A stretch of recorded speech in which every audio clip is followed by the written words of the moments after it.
Hello. I'm going to show how to convert Figma designs to React using Fae plugin. I will use this Lendify template. You can download it from community store in Figma. And so let's run the plugin. You can convert anything by just selecting and clicking convert. If you select component, it's converted to React component. If you select frame, it's converted to page. I will explain later how it works.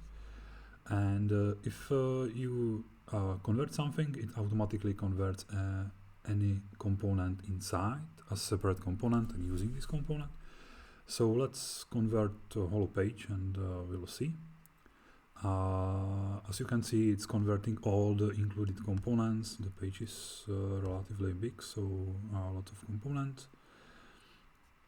And also, as it will be converted, I will show you how to show some details about the components here. So let's wait until it's converted all.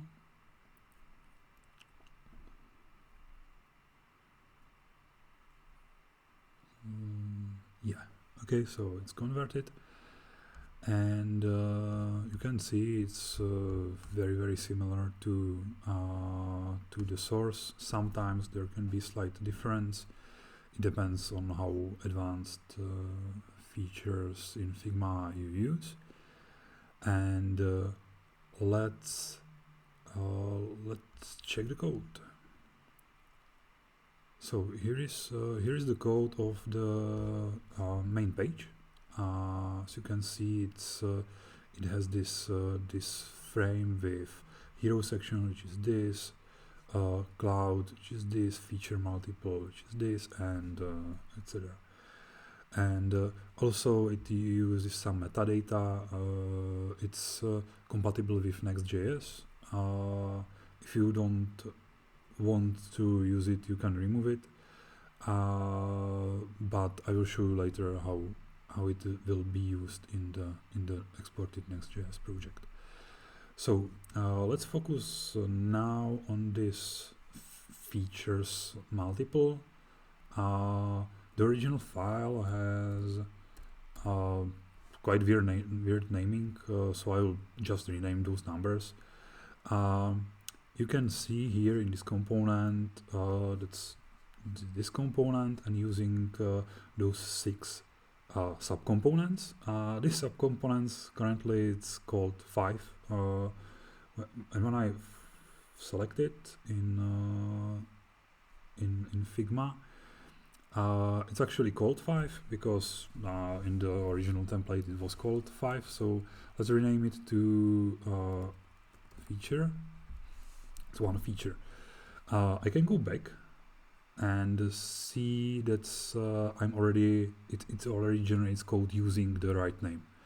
So let's go again back to the feature and to this props tab, and you can see you can rename here the properties. It somehow guesses the properties, so the headline is guessed correctly. Content should be probably icon. Here you can see the difference between when it's changing the variant. So let's rename it to icon. This can be called, for example, sort. This can be stack, and this is layout, for example. Okay, so let's go back to the code. I can see here it's actually changing some logic inside, and when I go outside, so using the component, I see this props already used, so icon, sort, stack, layout, and other are not named. So let's you can change it now, or you can change it in the generated code. Doesn't matter. So let's continue to let's adjust the code which is generated. By default, just standard CSS is generated. I can check here. The standard CSS is using, for example, here the variables. Here in the config you can change like anything related to the output component, output code. So let's, for example, I can disable this CSS variables. That's not what I want now. You can choose from 4 types of CSS: standard CSS, Sass, style components, and inline styles. And for this example, I would use this Sass. Okay, again, you can change some settings in the Sass. There are two syntaxes. One original with the space indentation, which is not used so much. So I will use the standard CSS syntax. And but what I want to use is CSS modules. So CSS modules is better for bigger projects. And so let's you can see here that it's importing the classes from the file, and yeah, so that's the difference. I can also switch from JavaScript to TypeScript. The main thing which will be changed is that components will have type definitions of the properties. Let's see it maybe here. You can see prop types defined with TypeScript here. So if you use TypeScript, it's very handy. So let's continue, and we will download full project.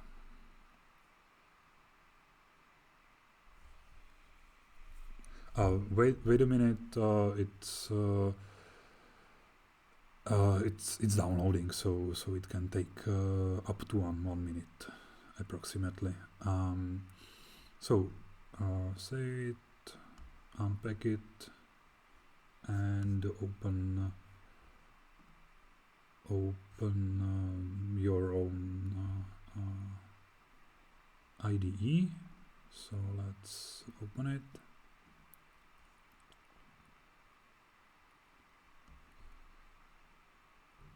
So we have the project here. I will open terminal, and I will run installation here. Fucking hell.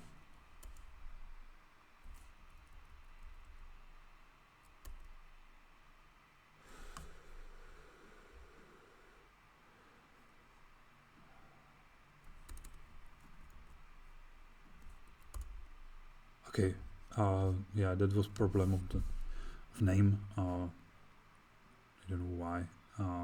We will have to fix it. So until it's while it's installing, I will show you the pages here. The sample preview. It's called after the name of the frame. It uses some headers and uses this components. So I can click through the feature multiple. I can't before. I can. So you can see here that there is already the renamed component with proper properties, and we can do something here in the code. The main thing I would like to show you is to make it more responsive, because Figma have it in some format, and you want to make some like production ready website from it. Okay, let's yeah, let's run yarn dev, which is NextJS. I can check the output environment, and here you can see a list of generated pages. You can click to it. Yeah, so I can see here the converted page, and that's almost it. So let's do some changes in the code.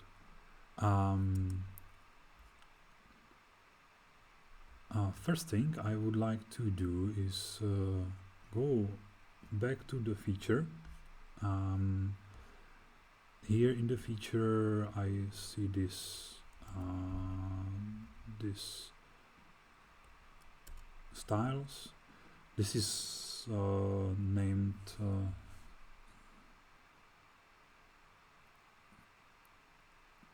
according to original Figma node. So I will rename it. I will call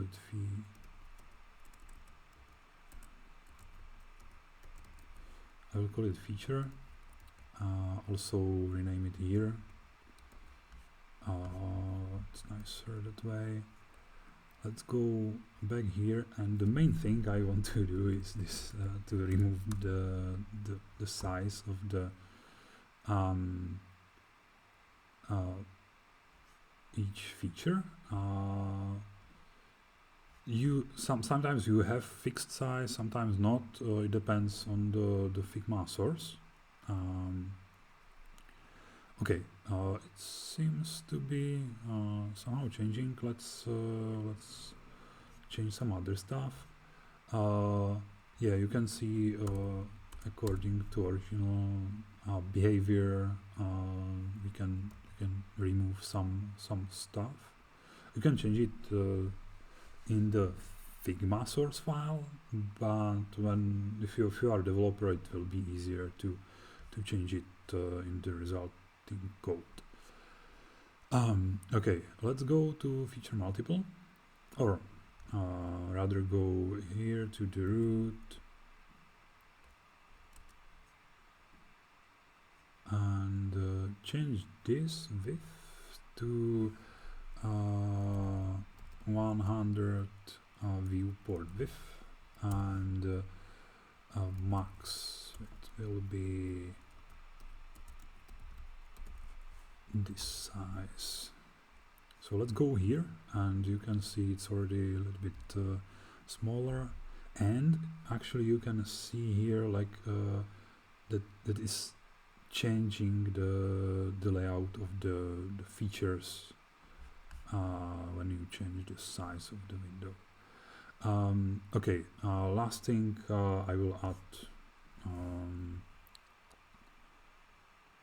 mediaquery.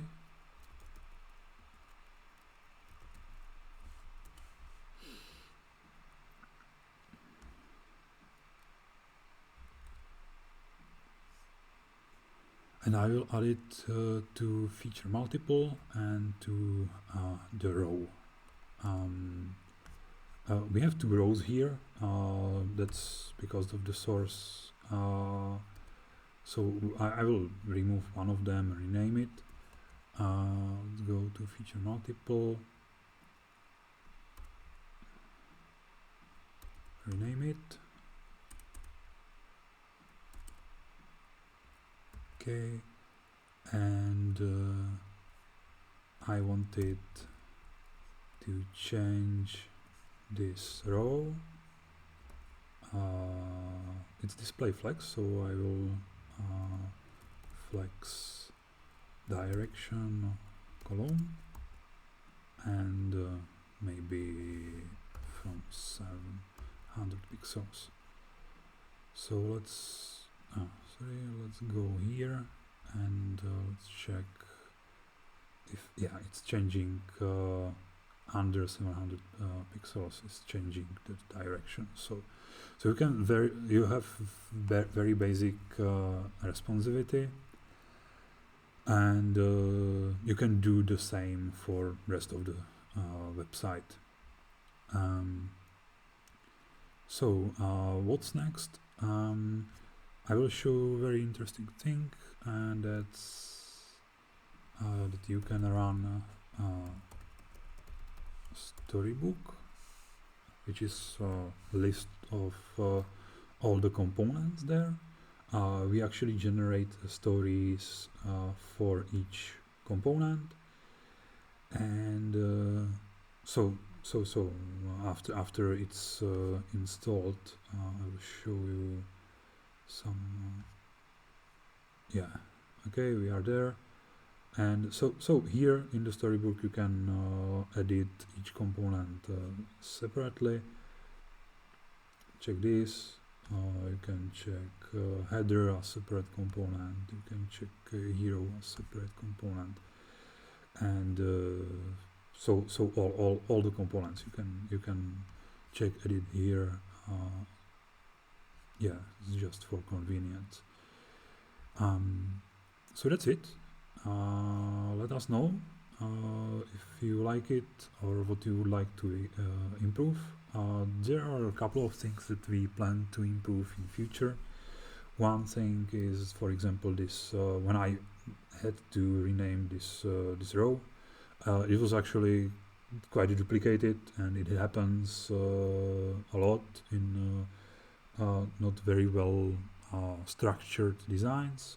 So we will do some automatic deduplication for this, and some improved sizing, so you don't have to even remove or change the sizes, and a lot of